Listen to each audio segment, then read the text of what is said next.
Hello, welcome to another Tonalist landscape oil painting demonstration with your painter in residence, M. Francis McCarthy. You can see a quick list of the colors on my palette scrolling by, and this is one of the videos where I've done a color mixing session. You know, blue, come on, blue and white. Usually I might modify it though with a bit of raw umber or yellow ochre so it's not like screaming, you know.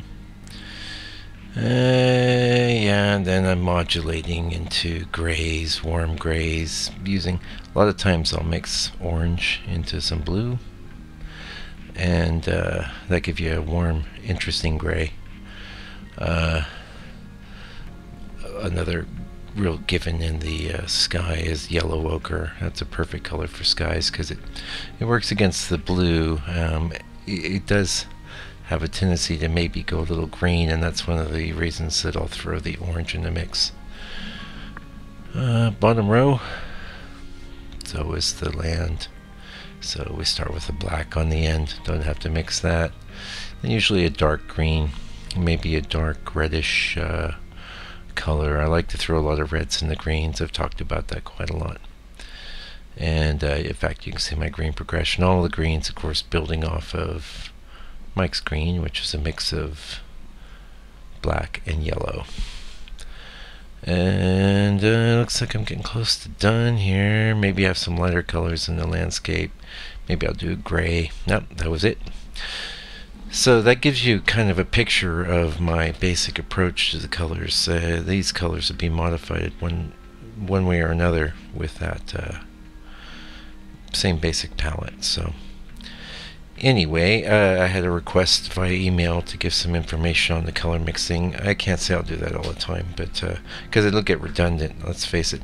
Actually, this is video 199 of videos of my own work that I've posted. I don't know if you've ever noticed that I keep a little count there in the description, and that is the significance of that count. Every other painting video other than that would be well, not every other one. There's some special purpose ones like the 6-part Georgia Nest study. That probably well, actually that would count as a study after someone else, so the 199 is still holding true. But who knows if I put it on that one that I did a 2-hour study of, which, by the way, I put back online after having taken it down for a while.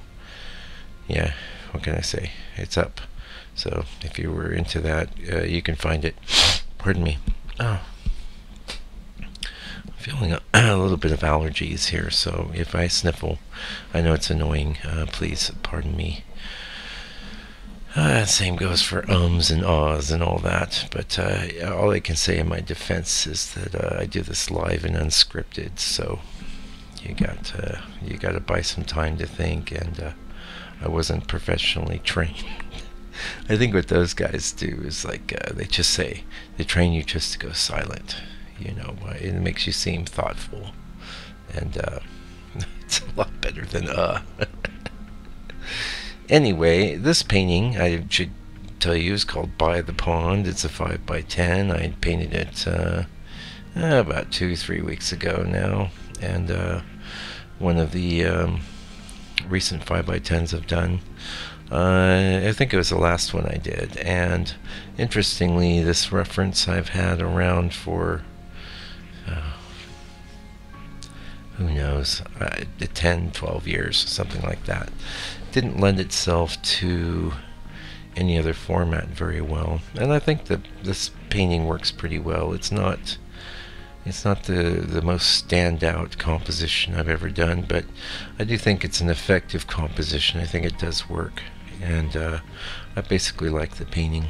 I'm exhibiting it in the show that's going currently until July 10th. So anyway,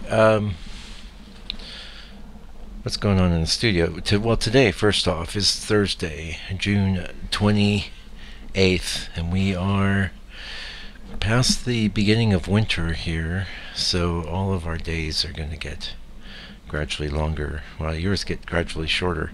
This is how I make my peace with the fact that I'm not enjoying summer right now, because I'm originally from the northern hemisphere, California to be specific. But yeah, I'm getting used to these June winters. Been kind of cold, rainy, what have you. I have been working though. I did a whole bunch of painting yesterday. I did a very rare figure study for me, which I really enjoyed, I have to say. I did it all in grayscale. Not sure I'll be sharing it on the channel, but I will be sharing the plate that I did for, actually just for my own gratification. The plate that I'm selling in the online auction, it was done on a ceramic plate, whereas mine I painted on wood. And it looks pretty cool. I will share that, I think. I don't know if I shared the last plate that I did on this channel, but it'll be fun. It'll be a change. I am thinking too of doing a few more figurative things. I've got some things in mind, some small things. It was a lot of fun. It was kind of interesting. I drew nothing but the figure probably for the first, oh my god, 25 years of my, maybe only 20, because if you count my time as an illustrator, I started having to draw all kinds of things. But I was always very figure centric. I started out being very interested in comics and things, and a student of anatomy, applied myself. So it's sort of funny how I got into landscape painting, because a lot of people always just saw me as somebody who drew faces and people, and these days I very rarely do. But I did this figure, and real happy with it. Thinking of maybe doing some more just for fun in some off time.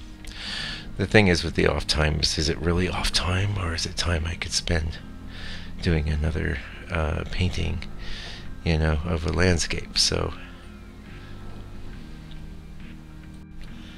and that is my business. That is what I do, as a career, landscape painter. But yeah, you got to change things up sometimes. You got to follow your muse. In fact, I was pretty much stimulated by the this painting of a face I did on the plate. It just really come together really well twice, and got me thinking, wow, I could. And I did it all in grayscale, as I did this figure study I did the other day, and it just got me thinking, oh, maybe I should try a figure, and it came out well.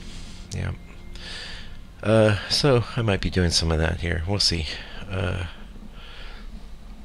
No promises, but well, I like to share what I do online. And by the way, feel free to reach out to me via email or in the comments section if you ever have a question about painting and you think I might have an answer.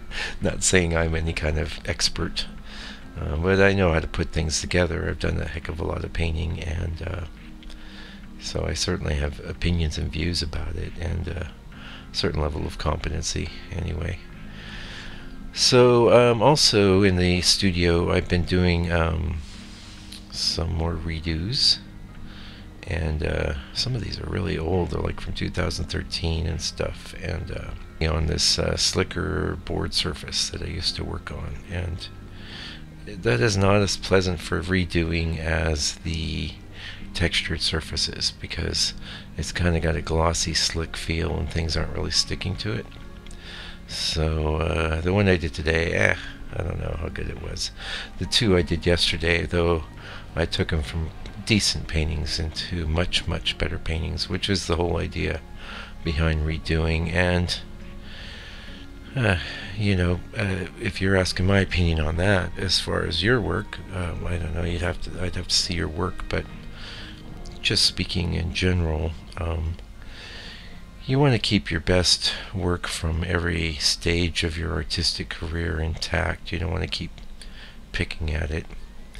However, there's going to be secondary pieces, a lot of which you'll end up selling because they're good. And then there's the third level, and now the third level is what I think goes into the redo. And then we go into a fourth level, which I pretty much paint over the top of, or occasionally take out to the curb outside and stomp on them. Don't hesitate to do that either. It's a great feeling, let me tell you. It's bad, it's gone, it's out of your life. That's worth something, you know. I think it is. I maybe only do that a couple times in a year, but I do it. Maybe not even. There might be entire years I don't do that, you know. But I do it once in a while, and when I do it, it feels good. And when the last thing I want is one of my worst possible paintings getting picked out of the trash by somebody and hung up on a wall somewhere, you know. Because art history will judge you by your weakest paintings just as much as it will by your best paintings, you know. And if there is an art history in the future, I hope our robot overlords like painting. That's all I ever got to say, you know. But just only sort of kidding there. The artificial intelligence does seem to have a gift for making art, and I can tell you in the music world things are really changing since the last time I got interested in making a lot of music, which was around 2013 or so.